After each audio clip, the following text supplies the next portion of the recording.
नमस्कार दोस्तों, उम्मीद करता हूँ कि सब अच्छे होंगे। तैयारी कर रहे हैं यूपीएससी 2025 के लिए तो आपको कुछ विशेष बातों पर विशेष ध्यान देना है कि आप अगर तैयारी करने के साथ-साथ कुछ ऐसी चीज़ों पर ध्यान नहीं देते हैं कि हमें किस प्रकार के डॉक्यूमेंट रेडी करने चाहिए या सर्टिफिकेट एग्ज़ाम फॉर्म में कौन-कौन से लगते हैं या वो कब से कब तक के होने चाहिए, तो ये मान के चलो कि आपकी तैयारी पर भी पानी फिर सकता है। तो ध्यान दीजिएगा कि कौन-कौन से डॉक्यूमेंट इस बार यूपीएससी प्रीलिम्स में भरते समय ध्यान देना है, किस प्रकार से अपना ओटीआर अगर आपने नहीं किया तो किस प्रकार से करना है। आपको एससी सर्टिफिकेट की कैसी नीड होगी, ओबीसी सर्टिफिकेट की नीड कब से कब तक होगी, या आप ईडब्ल्यूएस श्रेणी में आते हैं, यदि आप किसी भी वर्ग का लाभ लेना चाहते हैं, एक प्रकार से कह सकते हैं आरक्षण का, तो किन-किन डॉक्यूमेंट को आपको फुलफिल करना पड़ेगा। तो चलिए आइए चर्चा कर लेते हैं कि ये डॉक्यूमेंट ज़रूर रेडी कर लीजिएगा। 22 जनवरी को नोटिफिकेशन आ रहा है यूपीएससी का और 11 फरवरी तक आप फॉर्म भर सकते हैं।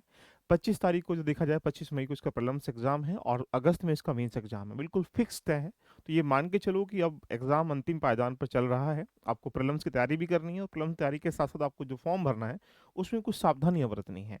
अगर हम देखेंगे, तो यहाँ पर कुछ डॉक्यूमेंट आपको ये चाहिए बहुत ज़रूरी। देखो, यूपीएससी की तैयारी करने के लिए आपके पास 2 स्ट्रक्चर होता है कि एक वो है जो बेसिक नॉलेज होनी चाहिए। सबसे पहली बात अटेम्प्ट कितने होते हैं, अटेम्प्ट काउंट होता है, नहीं होता है, या कब से स्टार्टिंग होता है, एज क्या होती है, या क्वालिफिकेशंस क्या होती हैं। कुछ बहुत सारे बच्चों के दिमाग में मिथ चलता है, सर जो हम परस्यूइंग कर रहे हैं लास्ट ईयर है तो हमारा हम फॉर्म भर सकते हैं, कि एलिजिबल है नहीं है। देखिएगा, सारी बातें हम लोग करेंगे, साथ में सर्टिफिकेट जो ईडब्ल्यूएस के हैं, ओबीसी के हैं, विकलांग हैं, या अन्य गतिविधि में देखा जाए तो कौन कौन सर्टिफिकेट लगते हैं, ये हम लोग चर्चा करेंगे। साथ में जो आपकी स्टडी है, उसके लिए अगर ये आप फुलफ़िल कर चुके हैं, तो यहाँ पर आपके पास एक प्लान होना चाहिए कंप्लीट सिलेबस को कैसे कवर किया जाए।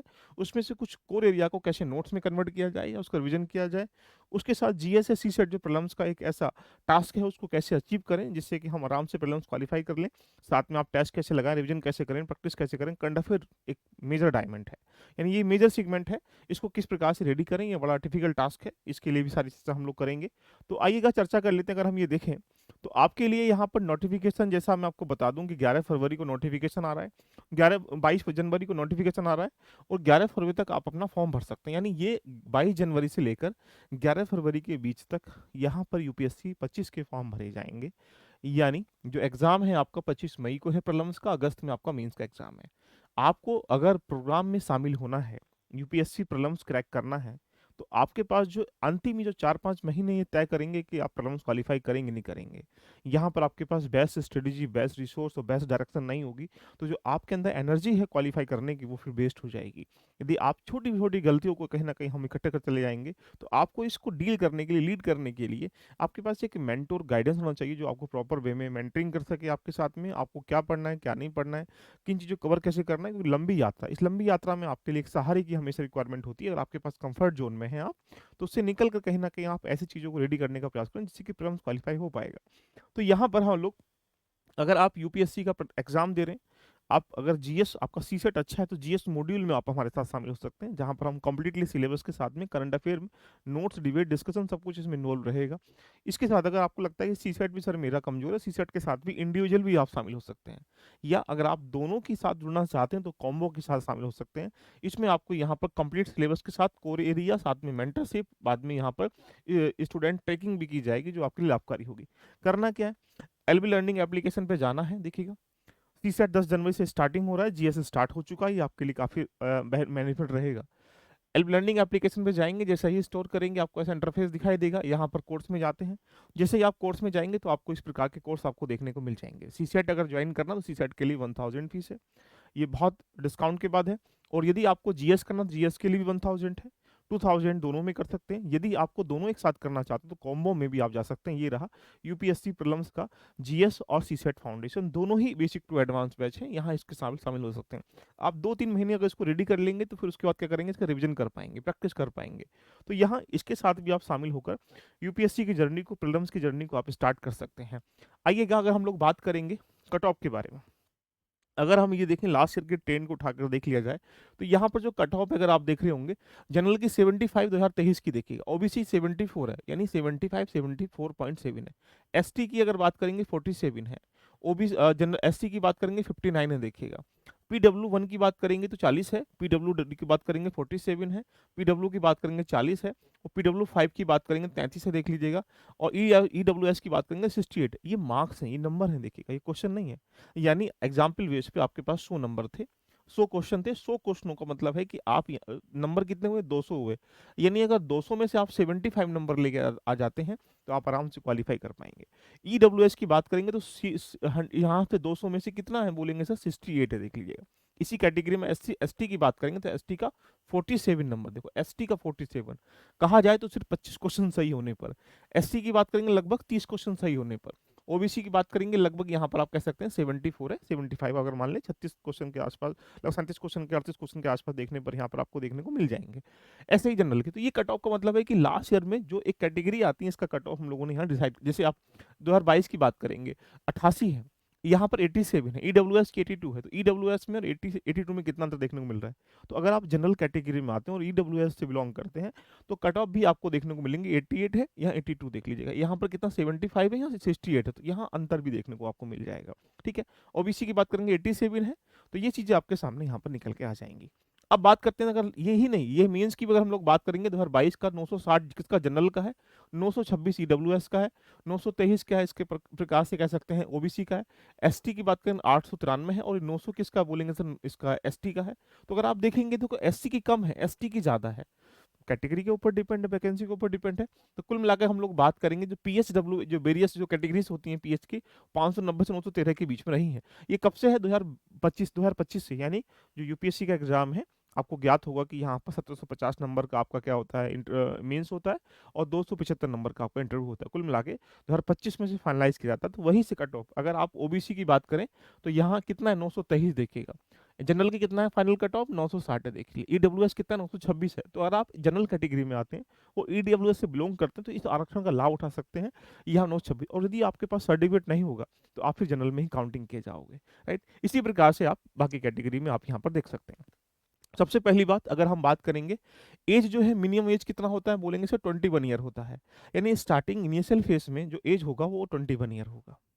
दूसरी बात, इसी को लेकर सुप्रीम कोर्ट में अभी हाल ही में एक याचिका भी दायर की गई थी कि जो बच्चा अगस्त में पैदा हुआ है, एक प्रकार से उसकी एज काउंटिंग अलग एक मुद्दा था, उसके बारे में डिस्कशन कर लेंगे।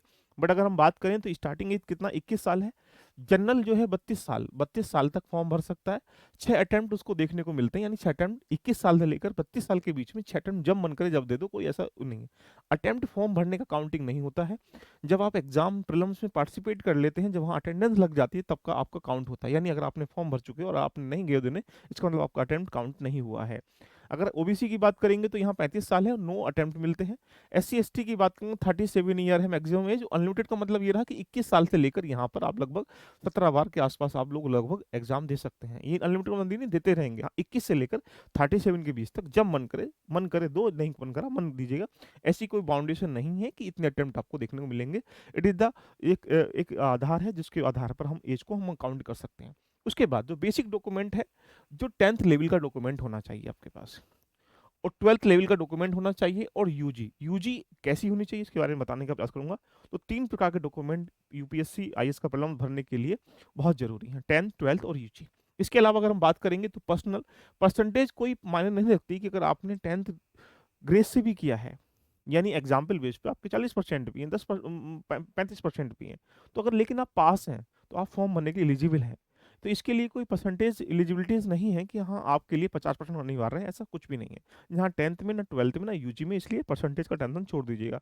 दूसरा, परसुइंग, अगर आप यूजी कर रहे हैं लास्ट ईयर है तो आप फॉर्म नहीं भर सकते हैं। इसका मतलब यूपीएससी का फॉर्म भरने के लिए आप कंप्लीट होना चाहिए वो ईयर जब आप फॉर्म भरे, उससे पहले आपके पास सारी जितनी भी यूजी की एक प्रकार से कह सकते हैं एलिजिबिलिटीज है, वो फुलफिल हो गई हूँ। क्योंकि अगर ऐसे फॉर्म भरेंगे परसुइंग वाले और आप फेल हो गए और आप आईएएस बन गए, मान लीजिएगा, क्या कंडीशन में आप आईएएस बनेंगे, क्योंकि उस एलिजिबिलिटीज पर यूपीएससी काम ही नहीं करता। इसलिए यहाँ पर परसुइंग वाले कभी फॉर्म नहीं भर सकते, फाइनल जो होता है वही बच्चे फॉर्म भर पाते हैं। ये भी अपने आप में दिमाग में डाउट जो है क्लियर कर लीजिएगा। अब बात आता है, देखिएगा, सर्टिफिकेट। सर्टिफिकेट ओबीसी का हो सकता है, ईडब्ल्यूएस का हो सकता है, या अदर विकलांग या एससी एसटी का हो सकता है। इन तीनों सर्टिफिकेट को देखा जाए तो अगर आप इस बार 2024 का फॉर्म भर रहे हैं, देखिएगा, तो ध्यान रखिएगा कि 1 अप्रैल 2024 से लेकर 11 फरवरी 2025 तक, सॉरी 25 तक, 1 साल के बीच में ये आपका सर्टिफिकेट बना होना चाहिए। इसका मतलब 11 फरवरी लास्ट डेट है फॉर्म भरने की। तो लास्ट डेट तक अगर आपका सर्टिफिकेट है बना हुआ, किससे, 2024 से देखिएगा। इससे पहले का है तो मान्य नहीं होगा, इसका बाद का होगा तो मान्य नहीं होगा। ऐसी स्थिति में आप आरक्षण का लाभ नहीं ले पाएँगे, आप फिर जनरल में काउंटिंग हो जाएँगे। यानी अगर ओबीसी कैटेगरी से भी आते हैं, तो आप अगर इसके अलावा कोई सर्टिफिकेट अपलोड करते हैं, तो यानी वो आप जनरल में काउंटिंग होंगे। अगर आप ईडब्ल्यूएस में आते हैं और सर्टिफिकेट बहुत पुराना है या इसके बाद का आप अपलोड करते हैं, ऐसी गतिविधि में देखा जाए तो मैं ये कह सकता हूँ कि इसका कोई मान्य नहीं होगा, आप जनरल में काउंटिंग हो जाओगे। तो पहली चुनौती ये है कि अगर आपने मैंने कट ऑफ दिखा दी और आप इस आरक्षण का लाभ लेना चाहते हो, तो आप अपना सर्टिफिकेट इस बीच का ज़रूर बनवा लीजिएगा। यानी आप ईडब्ल्यूएस में आते हैं, ओबीसी में, नॉन क्रिमिनल जिस लेयर में आते हैं और आरक्षण का लाभ लेना है, तो आप इस बीच का सर्टिफिकेट ज़रूर बनवा लीजिएगा। अब बात कर लेते हैं सर ओबीसी क्या क्या कैटेगरी है? इसके बारे में देखेंगे तो ओबीसी को 2 भागों में बाँट रखा। एक होता है नॉन क्रिमिनल लेयर देखिएगा, एक होता है क्रीम लेयर देखिएगा। इट मीन्स मतलब मलाई क्रीम और एक ऐसा कह सकते हैं देखिएगा। एक वो लोग जहाँ पर इनकी वार्षिक आय 8 लाख से कम है देखिएगा। इसका मतलब वो अपना भरण-पोषण कर रहे हैं, इतनी अच्छी लाइफ नहीं जी पा रहे हैं, ऐसा कह सकते हैं। और 8 लाख की आय में क्या है, परिवार की आय है देखिएगा, किसी एक व्यक्ति की आय नहीं है। उस परिवार की आय में वेतन भी है, हो सकता है कृषि भी हो या अन्य आधार भी देखने को मिल सकते हैं, दूध, पानी जो भी निकल के आता है। तो मेरा मानना है कि कृषि की आय अगर आप 1 करोड़ भी कमा रहे हो, इसका मतलब आप यहाँ पर नॉन क्रिमिनल लेयर में आओगे, यानी कृषि की बड़ी आय को भी हम एक प्रकार से कह सकते हैं, क्रीम लेयर में काउंट नहीं करते हैं। क्रीम लेयर में वो लोग आते हैं जिनकी वार्षिक आय जो 8 लाख से ज़्यादा है, लेकिन सरकारी नौकरी या व्यवसाय किसी ऐसी जो कॉन्स्टिट्यूशनल हमारे पोस्ट हैं, जैसे ए ग्रुप है, बी ग्रुप है, उस पे आते हैं, तो उन वाली श्रेणियों को हम लोगों ने क्रिमिनल लेयर पे रखा गया है।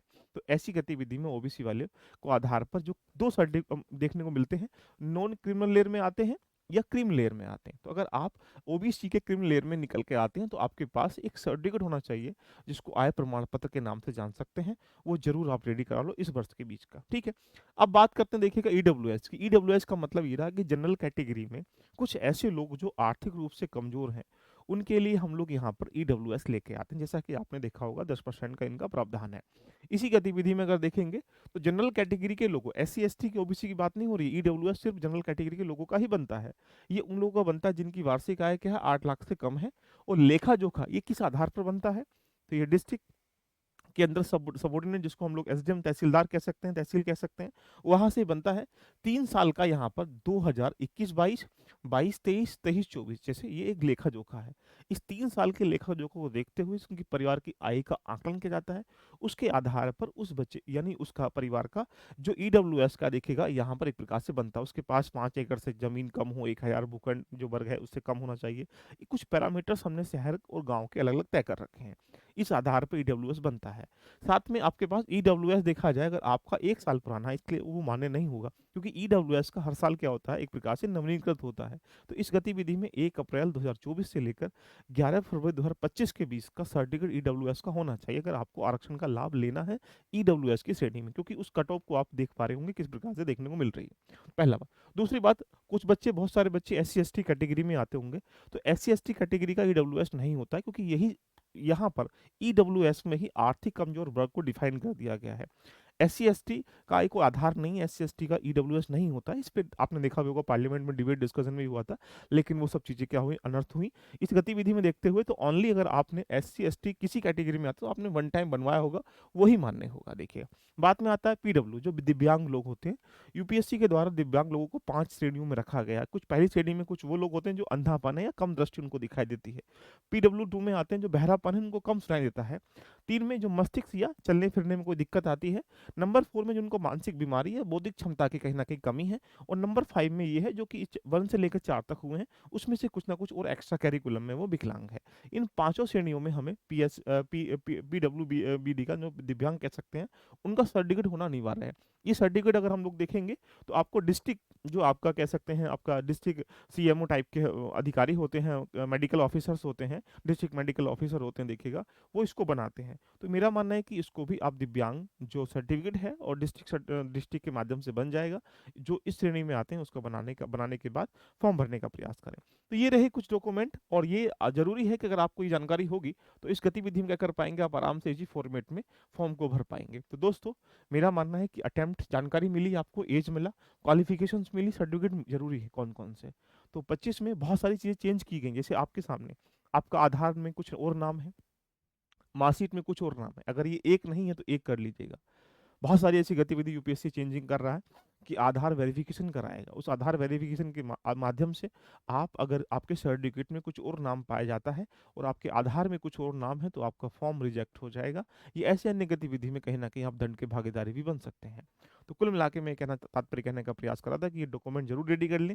10th का, 12th का, यूजी का कंप्लीटली, साथ में अपनी फ़ोटो रेडी कर लीजिएगा, साथ में अपना जो इस सिग्नेचर रेडी कर लीजिएगा, साथ में आप इनको अपलोड भी करना, इनकी फ़ोटोकॉपी करा के रख लीजिएगा। इसके अलावा एक्स्ट्रा करिकुलम में जैसे सर्टिफिकेट रेडी कर लीजिएगा। 22 जनवरी को यूपीएससी का नोटिफिकेशन आ रहा है, फॉर्म भरने स्टार्टिंग हो जाएँगे और 11 फरवरी तक आप अपने फॉर्म को भर पाएँगे। 25 मई को इसका एग्ज़ाम है।